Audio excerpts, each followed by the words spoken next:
The heavy mahogany door of the estate's industrial kitchen didn't just close, it clicked shut with a deafening, terrifying finality. Charlotte froze, the damp dish towel slipping from her trembling hands. She had been sobbing quietly over the cold marble island, entirely convinced she was alone in the sprawling, 3-story fortress. But standing there in the shadows, slowly loosening his dark silk tie, was Arthur Sterling, the most feared, untouchable man in New York's criminal underground.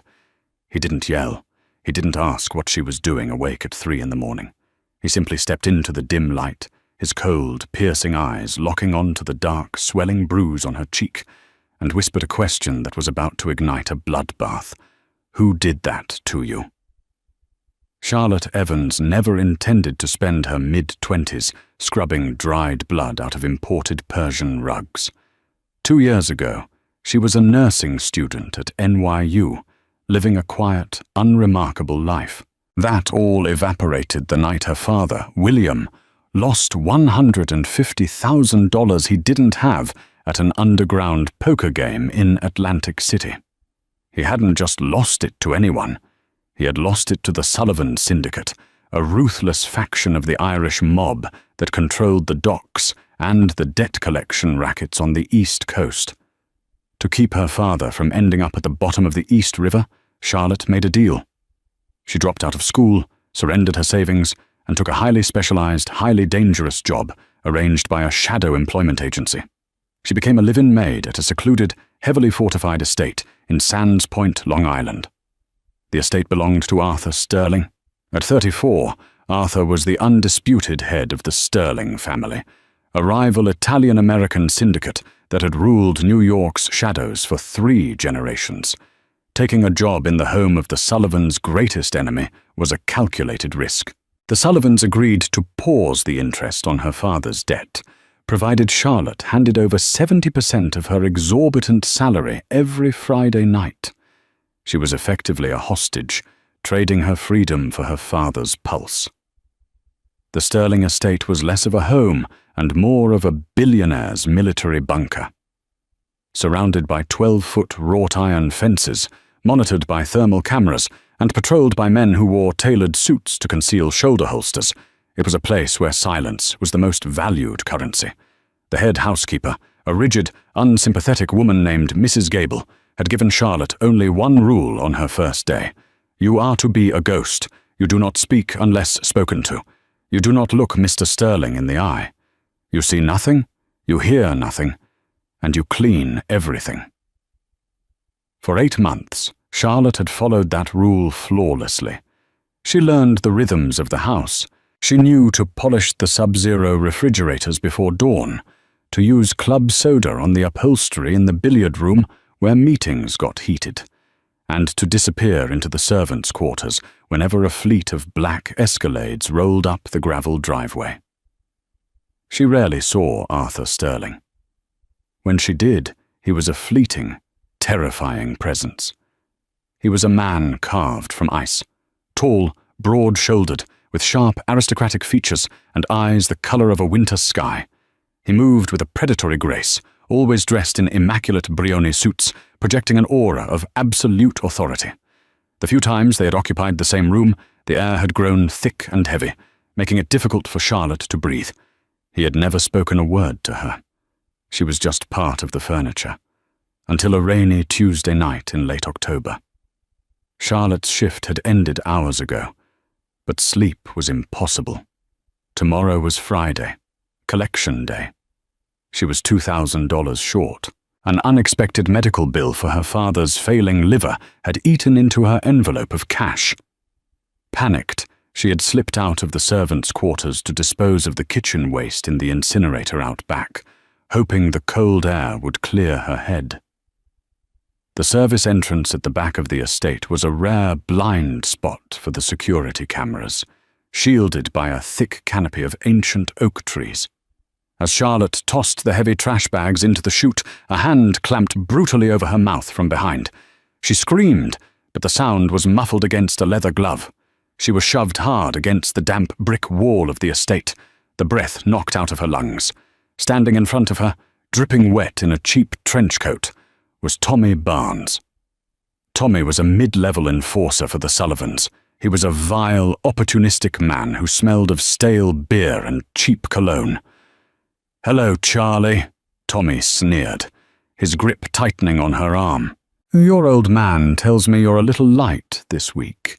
Now that's not going to work for Mr. Sullivan." "I have the rest on Monday," Charlotte gasped, trembling violently. "Please, Tommy, you're not supposed to be here. If Sterling's men catch you—" "Sterling's men are idiots," Tommy spat, stepping closer, invading her space. "I walked right through the east gate. Now you listen to me, you little brat. You get the money by tomorrow morning, or we cut off William's fingers. 1 for every 1,000 you owe." "I can't," Charlotte cried, tears welling in her eyes. "I don't have it." Tommy's eyes darkened. He pulled back his hand and struck her across the face with a sickening crack. The force of the blow sent Charlotte sprawling onto the wet pavement. Her cheekbone instantly flared with agonizing heat, her vision blurring. "Tomorrow, Charlie," Tommy whispered, kicking her side lightly before turning on his heel, "or your dad is dead." Tommy melted back into the shadows, leaving Charlotte alone in the freezing rain. Terrified, in pain, and utterly broken, she dragged herself up. She didn't go back to her small bedroom. She couldn't face the isolation. Instead, she let herself into the darkened, cavernous main kitchen of the estate, seeking the bizarre comfort of the one room where she had some semblance of control. The kitchen of the Sterling estate was a masterpiece of modern culinary design, gleaming white marble countertops, stainless steel appliances, and copper pots hanging from an overhead rack like silent bells. At 3:15 a.m., the only sound was the low, steady hum of the massive industrial refrigerator. Charlotte stood over the island, leaning her weight onto her palms. A bag of frozen peas, wrapped in a dish towel, was pressed against the right side of her face. The skin was already turning a violent shade of purple and black. She let out a choked, ragged sob. She was trapped. If she didn't get the money, her father would be mutilated, perhaps killed. If she asked for an advance from Mrs. Gable, questions would be asked. If she ran, the Sullivans would find her. There was no escape. The sheer weight of her despair crushed her, and she dropped her head onto the cold marble, weeping uncontrollably. She cried for her lost future, for her father's weakness, and for the suffocating terror of living under the thumb of monsters. She was so consumed by her grief that she didn't hear the soft footfalls on the Persian runner in the hallway. She didn't hear the creak of the floorboards. What she did hear was the sound of the door. Click! It was the heavy metallic thud of the deadbolt sliding into place. Charlotte gasped, her head snapping up. The bag of peas hit the floor, scattering across the imported tiles. Standing just inside the door, his hand still resting on the brass lock, was Arthur Sterling. He had clearly just returned from a job. His tailored suit jacket was discarded over one arm, and his white dress shirt was unbuttoned at the collar, revealing a sliver of scarred skin at his throat. He smelled faintly of rain, expensive scotch, and the sharp metallic tang of gunpowder. Charlotte's blood ran cold. The absolute rule of the house, never be seen, never be a bother, echoed in her mind. She scrambled backward, hitting the edge of the sink, her heart hammering against her ribs like a trapped bird. "Mr. Sterling," she stammered, bowing her head quickly, her hands trembling so violently she had to grip the edge of the counter to steady herself. "I apologize. I was just leaving. I'll clean the floor. I'm sorry." "Stop!" His voice was a low, resonant baritone that commanded immediate obedience. It wasn't loud, but it filled the cavernous room, leaving no space for argument. Arthur didn't move towards the exit. Instead, he tossed his jacket onto a nearby stool. His eyes, usually impassive and deadened by the violence of his world, were fixed intensely on her face. Or rather, on the side of her face she was desperately trying to hide. He took a slow, deliberate step toward her. Charlotte pressed her back against the sink, wishing she could melt into the stainless steel. Every instinct screamed at her to run, but running from Arthur Sterling was a death sentence. He stopped mere inches from her. The sheer size of him, the physical presence he commanded, was overwhelming. Charlotte squeezed her eyes shut, waiting for the reprimand, waiting for him to fire her or worse. Instead, she felt the startlingly gentle touch of his knuckles against her uninjured cheek. "Look at me," he commanded softly. Charlotte opened her eyes. He was so close she could see the flecks of silver in his irises. Slowly, agonizingly, Arthur dragged his gaze from her eyes down to the massive, dark bruise swelling across her cheekbone. A muscle feathered in his jaw. The temperature in the room seemed to drop 10 degrees. "Who did that to you?" he asked. The question wasn't a request for information. It was an extraction. "I bumped into a cabinet," Charlotte lied, her voice cracking. "It was clumsy of me. I'm sorry to have disturbed your evening, sir." Arthur's hand moved. His long, calloused fingers gently grasped her chin, tilting her head up so she couldn't break eye contact. "I have spent my entire life around violence, Charlotte," Arthur said, his voice dropping to a dangerous whisper. It was the first time he had ever spoken her name, and the sound of it on his lips sent a strange shiver down her spine. "I know what a cabinet door does to a face, and I know the exact dimensions of a man's handprint. So I will ask you one more time, who did that to you?" Tears spilled over her lashes. The walls were closing in. If she told him about Tommy Barnes, Arthur would know she was compromised. He would know she owed the Sullivans. In the Mafia world, a compromised servant was a dead servant. "Please," she whimpered, a fresh tear sliding down and stinging the bruised flesh. "Please, just let me go. It's my problem." "You are standing in my home," Arthur replied, his thumb lightly wiping the tear from her jawline. The tenderness of the gesture was entirely at odds with the lethal coldness in his eyes. "You eat my food. You sleep under my roof. Nothing that happens to you is your problem alone. A man who strikes what is under my protection has forfeited his hands." Charlotte broke. The dam she had built to survive the last 8 months shattered under the weight of his unyielding gaze. "It was Tommy Barnes," she choked out, the words tumbling from her lips in a panicked rush.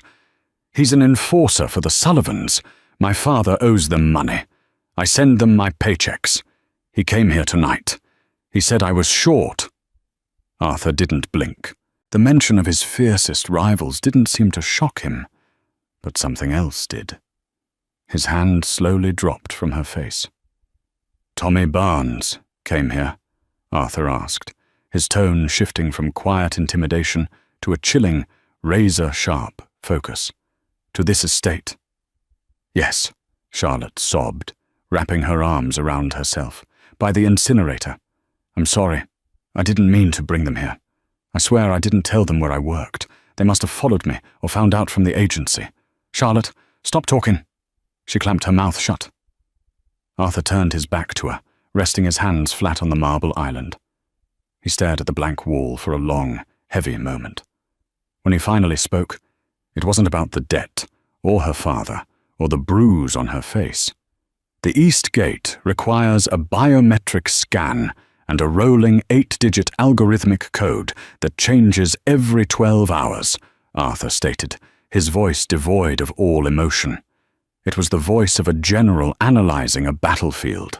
A low-level thug like Tommy Barnes doesn't hack military-grade security.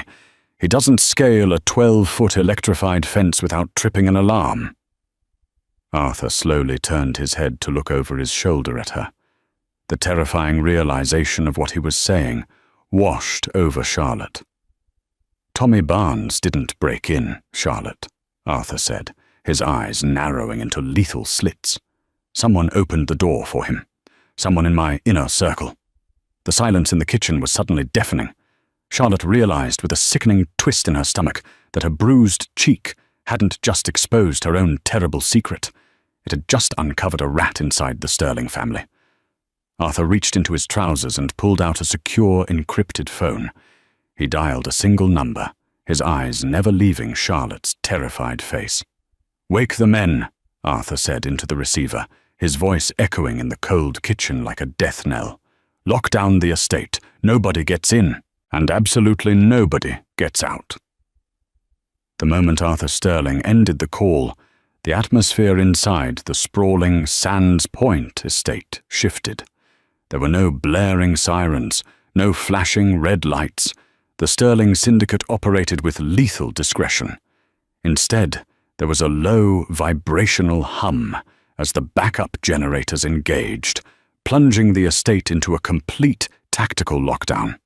Heavy steel shutters, disguised as decorative wooden panels, seamlessly slid over the floor-to-ceiling windows. The biometric locks on every exterior door engaged with synchronized heavy clicks. Charlotte stood frozen against the marble kitchen island, her breath hitching in her chest. The bag of frozen peas lay melting on the floor, a puddle of water seeping into the grout. She had triggered a war. Arthur slipped his encrypted phone back into his tailored trousers. His demeanor had transformed entirely. The quiet, simmering intensity was gone, replaced by the cold, calculating machinery of a warlord preparing for battle. He picked up his suit jacket, not to put it on, but to drape it over his arm, revealing the dark leather shoulder holster and the matte black grip of a customized Sig Sauer P226 resting against his ribs. "Mr. Sterling, please," Charlotte whispered, her voice trembling so violently she could barely form the words. "I didn't mean to—" "Quiet," Arthur commanded. It wasn't harsh, but it was absolute. He stepped toward her, his towering frame casting a long shadow under the recessed lighting. "You are no longer a maid in this house, Charlotte. As of right now, you are the sole witness to a catastrophic security breach. You don't leave my sight." He didn't wait for her to agree. He turned and strode out of the kitchen, expecting her to follow. Terrified of what would happen if she didn't, Charlotte hurried after him, her cheap rubber-soled work shoes squeaking faintly against the polished hardwood floors. They moved through the cavernous, darkened corridors of the ground floor. Shadows danced along the walls, illuminated only by the pale emergency lighting that had flickered to life. As they passed the grand foyer, Charlotte witnessed the terrifying efficiency of Arthur's empire. Men were materializing from the wings of the estate. These weren't the low-level street thugs Charlotte was used to seeing on the news. These were operators. She recognized Conrad Hayes, Arthur's terrifyingly calm underboss, striding down the sweeping dual staircase. Conrad was methodically racking the slide of an H&K MP5 submachine gun, his expression as casual as if he were pouring a cup of coffee. "Perimeter is sealed, boss," Conrad reported, falling into step beside Arthur without missing a beat.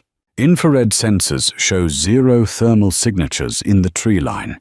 If Barnes came through the east gate, he slipped out before the lockdown.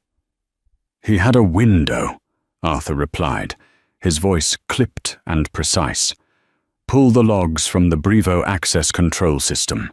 I want to know exactly whose biometric profile authorized the east gate between midnight and 0300 hours. And Conrad? Yeah, boss? Bring Leo and Vincent to the war room. Confiscate their phones. Nobody communicates with the outside until I find the rat." Conrad's eyes flicked to Charlotte, lingering on her bruised face and her trembling posture before returning to Arthur. "Understood." Conrad peeled off towards the security hub, leaving Arthur and Charlotte to continue down the east wing. They reached a set of heavy, sound-proofed double doors made of solid oak. This was Arthur's private study, a room Mrs. Gable had strictly forbidden the staff from entering. The cleaning was done by a specialized, bonded crew. Arthur pressed his thumb to a concealed scanner on the doorframe. A green light flashed, and the heavy doors unlatched. He pushed them open and gestured for Charlotte to enter. The study smelled of aged leather, parchment, and Cohiba Behike cigars. Walls lined with first-edition books stretched up to a vaulted ceiling. A massive mahogany desk dominated the center of the room, flanked by 2 deep Chesterfield leather armchairs. "Sit," Arthur instructed, pointing to one of the armchairs. Charlotte obeyed, her legs practically giving out as she sank into the plush leather. She pulled her knees tightly to her chest, curling into a protective ball. She felt entirely out of place, a girl in a faded grey uniform sitting in a room that dictated the fate of New York's underworld. Arthur walked behind his desk, but he didn't sit. He unlocked a bottom drawer and pulled out a tactical medical kit. He walked back around and crouched in front of her, his knees resting on the vintage Persian rug. "Look at me," he said softly. Charlotte slowly raised her head, flinching as his large, calloused hands reached for her face. But his touch was startlingly gentle. He opened a sterile alcohol swab. "This will sting," he warned, his voice a low rumble. He dabbed the antiseptic against a small cut that had formed beneath the massive bruise on her cheekbone. Charlotte hissed, her eyes watering. Arthur didn't apologize, but he slowed his movements, his eyes locked onto the injury with a dark, terrifying focus. "Tommy Barnes," Arthur said quietly as he applied a thin layer of arnica ointment to reduce the swelling. "A mid-level collector for the Sullivans. He has a rap sheet for aggravated assault and extortion. He operates mostly out of the docks in Red Hook. Is that who hit you?" Yes," Charlotte stammered. "My father. He has a gambling problem.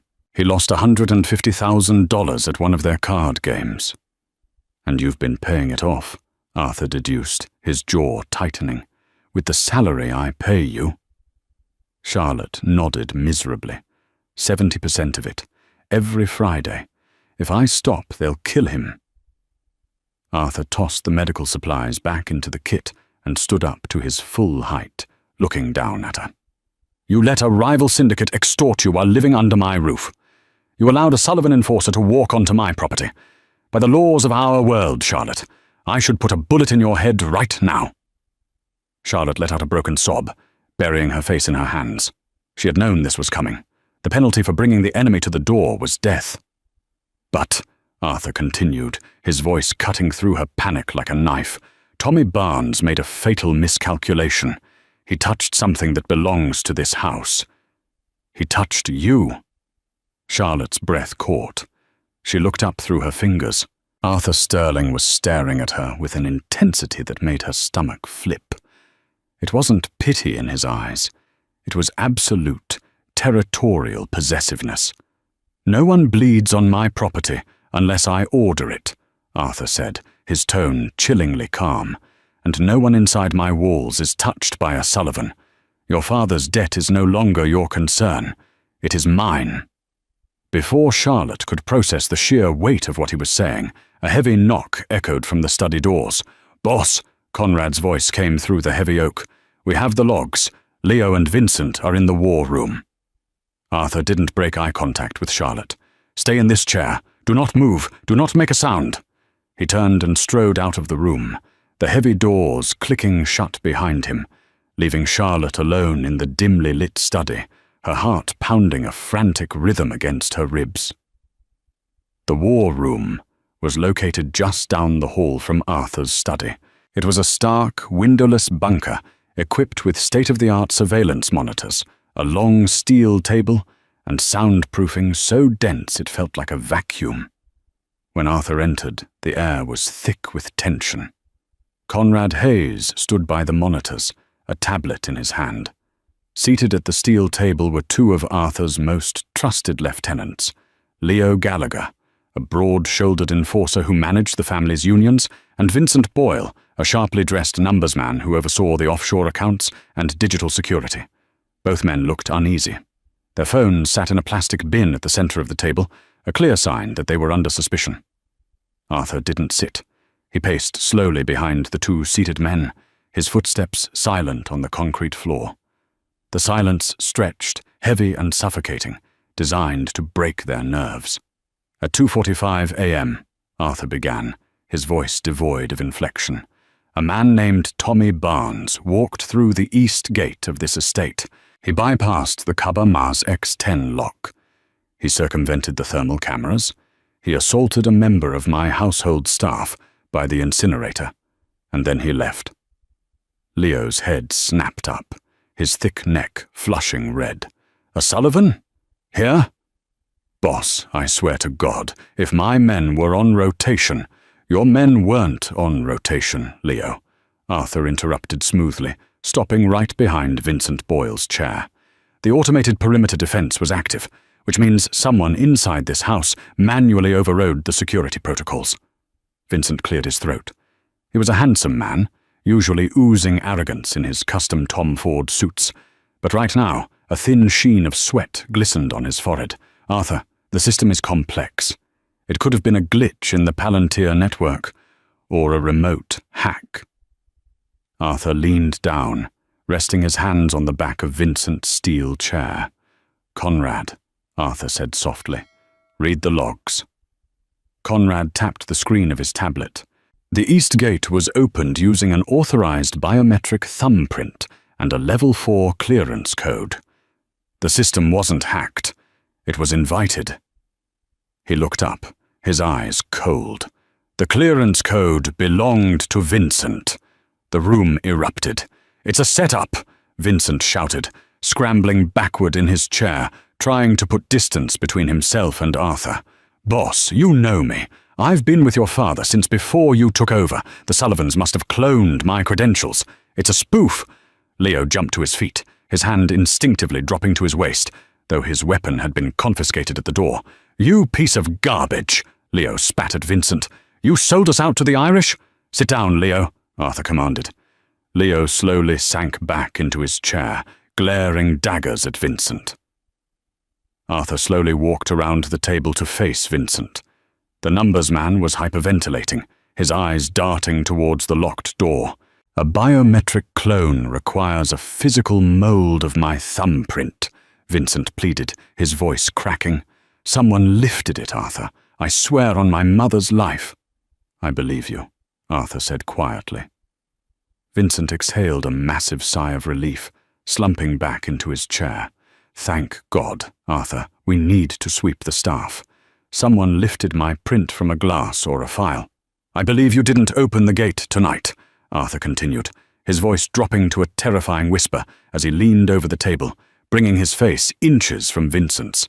"Because tonight you were in the East Wing, trying to crack the physical safe in my bedroom, while Barnes created a distraction." Vincent froze. The remaining color drained from his face, leaving him looking like a corpse. "You thought I didn't notice the micro-abrasions on the dial of the Diebold safe last week?" Arthur asked, his eyes burning with a dark, violent fire. "You've been bleeding the offshore accounts, Vincent. You got into bed with the Sullivans to cover your losses in the crypto market.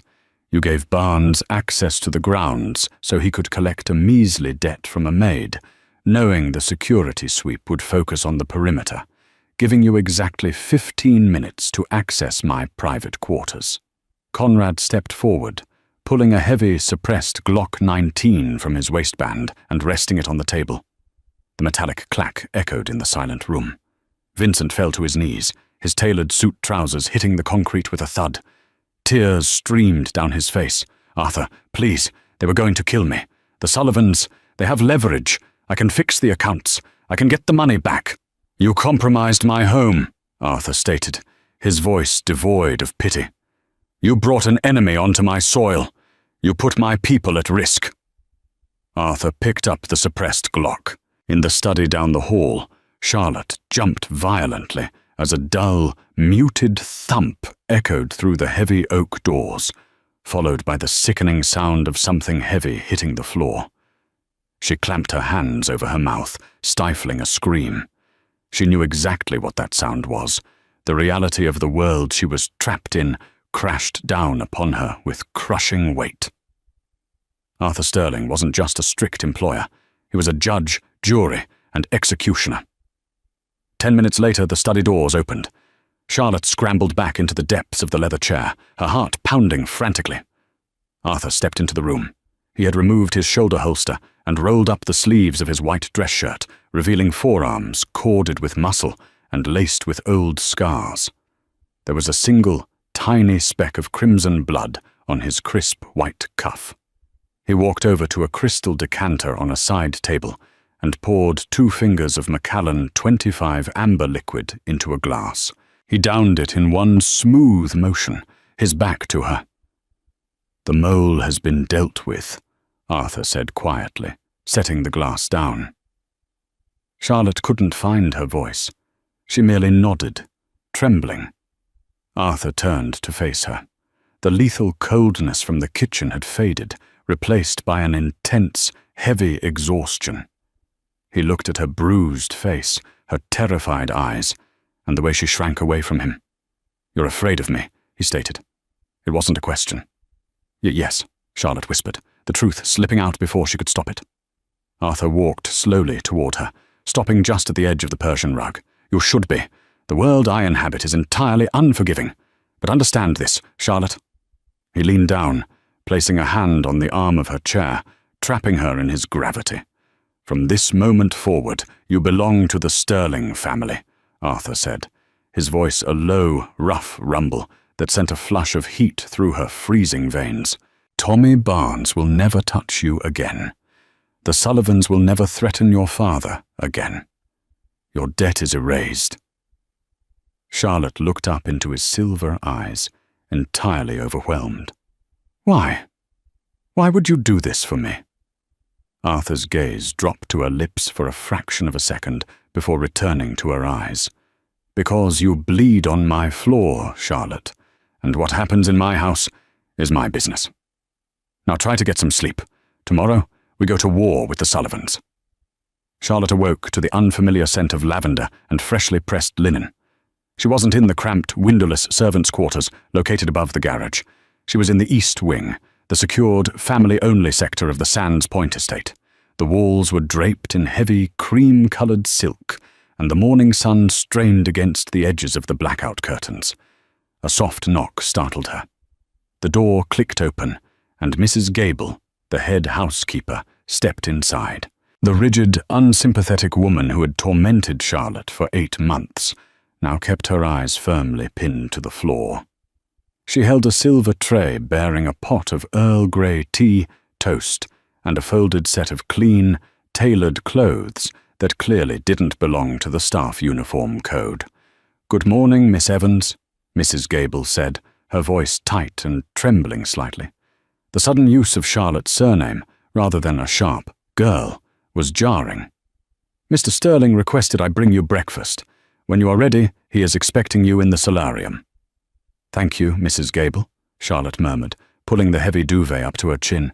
"I was instructed to inform you that your father, William, has been relocated," Mrs. Gable added hurriedly, risking a quick, fearful glance at Charlotte's bruised face. "Mr. Hayes facilitated his transfer from his apartment in Queens to a private, secure medical facility in upstate New York at 4 a.m. He is under a 24-hour armed guard. The Sullivans cannot reach him." Charlotte's breath caught in her throat. The crushing weight that had sat on her chest for 2 years instantly evaporated, replaced by a dizzying sense of disbelief. Arthur hadn't just made a promise in the heat of the moment. He had mobilized his men in the dead of night to secure her only living family member. 20 minutes later, dressed in a soft cashmere sweater and fitted trousers provided by Mrs. Gable, Charlotte navigated the labyrinthine halls towards the solarium. The atmosphere in the estate was unrecognizable. The quiet hum of a billionaire's retreat had been replaced by the focused energy of a military command center. Men in tactical gear, carrying matte black rifles, monitored the perimeter from the heavily tinted windows. Arthur was waiting for her in the glass-enclosed solarium overlooking the Long Island Sound. He was standing over a massive teakwood table strewn with architectural blueprints, satellite printouts, and digital tablets. Conrad Hayes and Leo Gallagher flanked him, their expressions grim and focused. When Charlotte entered, the conversation stopped. Leo and Conrad immediately straightened, offering her brief, respectful nods, a staggering shift in protocol. Arthur looked up, his silver eyes sweeping over her, lingering for a fraction of a second on the dark purple bruise blooming across her cheek before meeting her gaze. "Sit, Charlotte," Arthur said, gesturing to a wrought-iron chair beside him. She sat, feeling entirely out of her depth as she looked at the maps. They were marked with red ink, highlighting specific locations across the 5 boroughs. Declan Sullivan thinks he holds the city by the throat because he controls the ports, Arthur said, his voice cold and analytical, addressing his lieutenants but keeping his body angled toward Charlotte. He believes my father's old treaties still bind me. Last night, he sent a dog to my door. Today, we burn his kennels. Arthur pointed a silver pen at the map, laying out the tactical dismantling of the Sullivan Empire. He didn't shield Charlotte from the violence of his world. He was integrating her into it. The Sterling Syndicate's retaliation plan, *Target Alpha, the Hunts Point Cooperative Market. Leo, the Sullivans use the meatpacking district to launder their extortion cash. At 2100 hours, you will seize their primary warehouse, burn the ledger books, confiscate the cash reserves, and break the knees of any Sullivan captain who draws a weapon. Leave the civilian workers untouched. *Target Bravo, the Red Hook Docks. Conrad, Declan's brother, Finnick Sullivan, is expecting a shipment of stolen European pharmaceuticals to dock at Pier 44 tonight. Intercept the shipment. Sink the container in the harbour. I want Finnick to watch it go down. *Target Charlie, the debt registry. Vincent's betrayal gave us a small window of opportunity. Before I executed him, his laptop revealed the Sullivans' digital debt registry, stored on a localized server in Hell's Kitchen. We are deploying a tactical team to destroy the server. Every dime owed to Declan Sullivan by the working class, including your father's debt, Charlotte, will be erased. Charlotte stared at the table, her heart hammering against her ribs. You're starting a war over me? She whispered, the sheer scale of the violence terrifying her. I am starting a war over disrespect, Charlotte, Arthur corrected softly, leaning down so his face was level with hers. You were simply the catalyst. The Sullivans have grown arrogant. Declan thought he could bleed my household, and I would look the other way to maintain the peace. He misjudged me.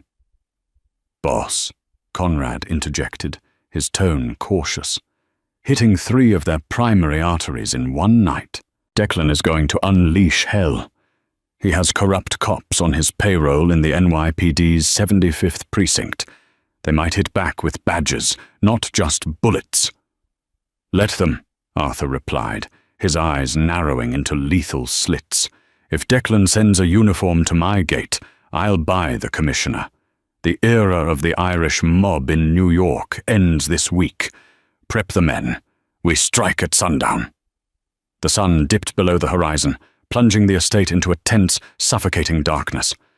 Charlotte paced the length of Arthur's private study, her hands trembling as she clutched a mug of untouched tea. The sprawling house was eerily silent. A skeleton crew of heavily armed guards patrolled the perimeter, but the bulk of Arthur's forces and Arthur himself were out in the city, executing the 3-pronged strike. Charlotte couldn't shake the terrifying memory of her past. She had been an NYU nursing student, trained to save lives, to stop bleeding, to heal. Now she was hidden away in a billionaire mobster's fortress, waiting to hear if the man who had brutally protected her would survive the night. At 11:42 p.m., the encrypted radio on Arthur's mahogany desk crackled to life. Command, this is Viper 1. Target Alpha is neutralized. Hunts Point is ours. No casualties on our side. Charlotte released a breath she didn't know she was holding. Leo had succeeded. 10 minutes later, another transmission. Command, target. Charlie is dust. The servers are burned. The registry is gone. Her father was officially free. The debt that had ruined their lives, that had forced her into a life of servitude, no longer existed. Tears of relief pricked her eyes, but her relief was instantly shattered by a frantic, static-laced burst over the radio. Command, this is Echo Team at Red Hook. It's an ambush. Finnick Sullivan knew we were coming. They had heavy artillery waiting in the shipping containers. We are pinned down. The boss is hit. I repeat, Arthur is hit. The mug slipped from Charlotte's hands, shattering against the hardwood floor. Panic seized her throat. The sterile, controlled environment of the estate suddenly felt like a tomb. She rushed out of the study, nearly colliding with a tactical guard stationed in the hallway. "Get the medical bay ready!" Charlotte screamed, her dormant nursing instincts overriding her fear of the Mafia soldiers. "He's wounded!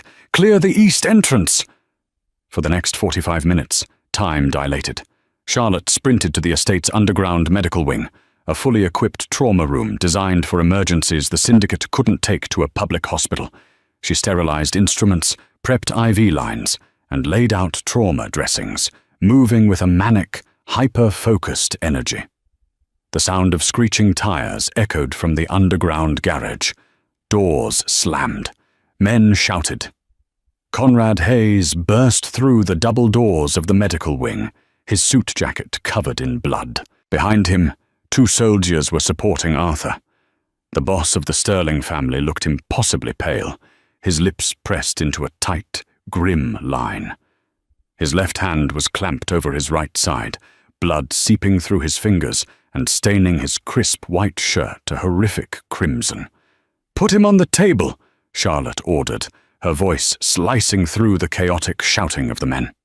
Arthur's eyes, heavy with pain, snapped up to meet hers.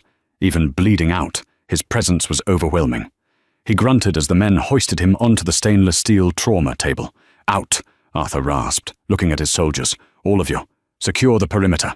"Boss, you need a doctor," Conrad argued. "I said get out," Arthur roared, the exertion causing him to cough violently. The men didn't dare disobey. They filed out, leaving Charlotte entirely alone with the most dangerous man she had ever met. Charlotte grabbed a pair of surgical scissors and approached the table. Her hands were shaking, but her eyes were focused. "I have to cut the shirt," she said, her voice dropping to a professional, steady tone. Arthur nodded once, releasing his grip on his side. Charlotte quickly sheared through the expensive fabric, pulling it away to reveal a deep, jagged bullet graze along his right obliques. It was bleeding heavily, but it hadn't penetrated the abdominal cavity. "It's a clean graze," Charlotte breathed, feeling a massive wave of relief wash over her. "The bullet didn't lodge, but it's deep. You need stitches, and you've lost blood." "Then stitch it," Arthur said, his voice a low, gravelly whisper. He didn't take his eyes off her face. Charlotte prepped a syringe of local anesthetic. As she leaned over him to inject the numbing agent, she was hyper-aware of his sheer size, the heat radiating from his skin, and the heavy, rhythmic thumping of his heart beneath her wrist. "Finnick knew we were coming," Arthur stated quietly, as she began to clean the wound with iodine. He didn't even flinch as the burning liquid touched his raw flesh. "Vincent wasn't the only leak. Declan Sullivan has someone else inside my organization." Charlotte paused, the bloodied gauze in her hand. "Who?" "I don't know yet," Arthur murmured, his silver eyes tracking the movement of her hands. "But I will find them, and I will skin them alive." He reached up, his large, blood-stained hand gently grasping her wrist, stopping her movements. The contrast between the violent words he just spoke and the tender way he touched her made Charlotte's breath hitch. "You're shaking," Arthur observed softly. "You're bleeding on my floor," Charlotte replied, echoing his words from the night before, a faint, nervous smile touching her lips. Arthur's eyes darkened, the intensity in them entirely eclipsing the pain of his wound. He pulled her wrist slightly, forcing her to step closer, until her hips were pressed against the edge of the cold steel table. "You saved my father," Charlotte whispered, the emotional weight of the last 24 hours finally breaking through her professional facade. "You burned their records. You risked your life. For a maid." "You are not a maid," Arthur corrected, his thumb tracing the pulse point on her wrist. "Not anymore. You are mine to protect, Charlotte. And God help the man who tries to take you from me." The air in the trauma room grew unbearably thick. The war outside the fortified walls of the estate raged on, but inside, under the harsh fluorescent lights, a different kind of surrender was taking place. Charlotte didn't pull away. For the first time in her life, she felt truly, terrifyingly safe. The next 48 hours within the Sands Point estate were a blur of tactical maneuvers, whispered commands, and the metallic clatter of fresh magazines being loaded into Heckler and Coke assault rifles. Arthur Sterling, running on sheer willpower and heavy doses of the antibiotics Charlotte administered, refused to remain in the medical bay. He converted the solarium into a heavily guarded war room, his stitched side tightly bound beneath a fresh, custom-tailored Brioni vest. Charlotte had officially transitioned from invisible staff member to the most protected woman in New York. Two of Arthur's most elite personal guards, silent men who moved like shadows, were stationed outside her bedroom door. But the safety of the estate felt like an illusion. The knowledge that a second traitor breathed the same filtered air kept Charlotte's nerves strung tighter than piano wire. The breakthrough didn't come from Vincent's decrypted files or a tortured Sullivan enforcer. It came from a simple, terrifying slip of the tongue. It was Thursday evening. The sky above Long Island was the color of bruised iron, promising a brutal storm. Charlotte was in the main kitchen, brewing a pot of black coffee for the men in the solarium. Leo Gallagher, Arthur's broad-shouldered enforcer, pushed through the swinging doors. He looked exhausted, the sleeves of his shirt rolled up, exposing a heavy Rolex Daytona on his thick wrist. "Make it strong, Charlie," Leo grunted, leaning heavily against the marble island. "We're heading out to the Brooklyn Navy Yard in an hour. Declan Sullivan finally agreed to a sit-down. Boss is going to end this tonight." Charlotte nodded, keeping her eyes on the French press. "Is Conrad going with him?" "Yeah, Conrad, me, and a dozen shooters," Leo replied, rubbing his jaw. He let out a harsh, bitter laugh. "Crazy week, huh? From scrubbing floors to having your old man stashed away in that private clinic up in Poughkeepsie. You must be relieved."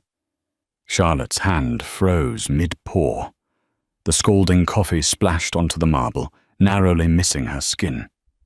She didn't look up immediately. Her mind raced, piecing together the timeline with terrifying clarity. When Arthur had ordered William Evans moved to a secure facility, he had given the command to Conrad Hayes in the middle of the night. Charlotte had been in the room. Only Arthur, Conrad, and Mrs. Gable, who had delivered the message the next morning, knew the location. Leo Gallagher had been busy securing the perimeter. He was never told where William was taken. No one was supposed to know the name of the town, let alone that it was Poughkeepsie, unless they had intercepted the encrypted communications, or unless they were feeding that information to the Sullivans to use as leverage later. "Yes," Charlotte said, forcing her voice to remain steady, very relieved. She handed Leo the tray of coffee cups. The moment the kitchen doors swung shut behind him, Charlotte broke into a dead sprint. She bypassed her guards, rushing down the East Wing corridor, her heart hammering a frantic rhythm against her ribs. She burst into Arthur's private study without knocking. Arthur was strapping a Sig Sauer into his shoulder holster, wincing slightly as the leather pressed against his stitches. Conrad was beside him, checking the action of a compact submachine gun. Both men snapped their attention to her, instantly alarmed by her pale face. "Charlotte!" Arthur stepped forward, his protective instincts flaring. "What's wrong?" "It's Leo!" Charlotte gasped, grabbing the lapels of Arthur's vest. "Arthur, it's Leo Gallagher. He just told me he knew my father was in Poughkeepsie." "You never told him that. He shouldn't know where the clinic is." The temperature in the room plummeted to absolute zero. Conrad slowly lowered his weapon, his eyes widening as the realization hit him. "Boss, Leo volunteered to sweep the comms room after we found Vincent. He had full access to the encrypted routing logs. If he gave Declan the Poughkeepsie address, then this sit-down at the Navy Yard isn't a negotiation," Arthur finished, his voice dropping to a lethal, vibrating baritone. "It's an execution. Declan expects me to walk into a kill box, thinking my right flank is secure, only for Leo to put a bullet in the back of my head." Arthur didn't rage. He didn't shout. The terrifying calm of the predator returned to his silver eyes. He looked down at Charlotte, his large hands coming up to cup her face. "You just saved my life, Charlotte," he whispered, pressing a fierce, searing kiss to her forehead. "Again." He turned to Conrad. "Change the logistics. We don't confront Leo here. It will cause a panic among the men. We take him to the Navy Yard. But we flip the board on Declan Sullivan." 2 hours later, the storm broke over Brooklyn, unleashing a torrential downpour upon the rusting shipyards. Arthur's fleet of black Mercedes-Benz G-Wagons rolled into the abandoned warehouse district, headlights cutting through the sheets of rain. Inside the cavernous, leaking warehouse, Declan Sullivan stood waiting. He was surrounded by heavily armed Irish enforcers, his face twisted into an arrogant sneer. Arthur walked through the rusted bay doors, flanked by Conrad and Leo. To anyone watching, it looked like a standard mafia parley. "Arthur," Declan called out, his voice echoing off the corrugated steel roof, "you look a bit pale. Heard my brother gave you a scratch at Red Hook. A minor inconvenience, Declan," Arthur replied smoothly, stopping 20 paces away. "I came here to accept your surrender." Declan laughed, a sharp, barking sound. "My surrender? You're standing in my territory, surrounded by my men, and your own house is crumbling from the inside." Declan looked past Arthur. "Isn't that right, Leo?" Leo stepped out from behind Arthur's right shoulder, drawing his weapon. But before the heavy barrel of his gun could even clear his hip, Arthur spun with terrifying, liquid speed. Despite his injury, Arthur's movements were a blur of calculated violence. He didn't draw a gun. Instead, he drove the blade of a tactical knife, concealed in his sleeve, deep into the nerve cluster of Leo's gun arm. Leo screamed, dropping his weapon as his arm went entirely numb. Before Leo's gun hit the concrete, Conrad's MP5 submachine gun was already up, aimed directly at Declan Sullivan's chest. At the exact same moment, the shadows of the warehouse catwalks above them moved. Arthur hadn't walked into a trap. He had brought his own. 24 Sterling snipers who had infiltrated the Navy Yard an hour earlier, based on Arthur's altered logistics, activated their laser sights. Dozens of red dots painted Declan Sullivan and his men in a deadly, inescapable constellation. "You thought you could buy my loyalty, Declan?" Arthur's voice boomed through the warehouse, cold and absolute. "You bought a ghost, and now you are out of time." The shootout was brief, brutal, and entirely one-sided. When the smoke cleared, the Sullivan Syndicate was nothing more than a memory staining the concrete floor of the Brooklyn Navy Yard. Leo Gallagher, bleeding and whimpering, was dragged away by Arthur's men to face the slow, agonizing justice of the Sterling family. By dawn, the war was over. When Arthur returned to the Sands Point estate, the morning sun was just breaking over the Long Island Sound. He was exhausted, battered, and covered in the dust of the city. Charlotte was waiting for him in the ground foyer. She didn't care about the blood on his coat or the terrifying violence he had just orchestrated. She saw only the man who had torn down an empire to protect her. She ran to him, throwing her arms around his neck, burying her face in his chest. Arthur caught her with a sharp intake of breath, his strong arms wrapping around her waist, lifting her entirely off the floor. "It's over," Arthur murmured into her hair, burying his face in the crook of her neck. "They will never touch you again. You are safe. You are mine." "Yours," Charlotte whispered back, pressing her lips to his jawline, fully embracing the beautiful, dangerous monster she had fallen in love with.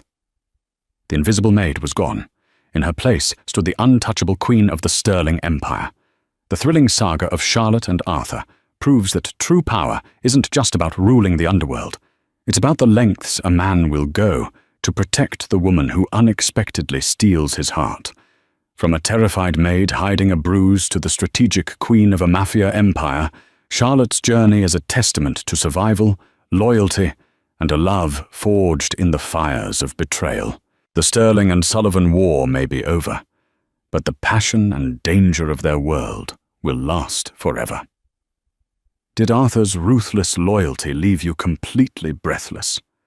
If you loved the intense twists, the high-stakes betrayal, and the undeniable chemistry in the Maid Was Crying in the Mafia Bosses' kitchen, hit that like button right now. Don't forget to share this gripping story with your fellow romance and mafia drama lovers, and subscribe to our channel for more dark, thrilling, and romantic audio stories every single week. Ring the notification bell so you never miss a dramatic chapter. Drop a comment below. What was your favorite plot twist? See you in the next story.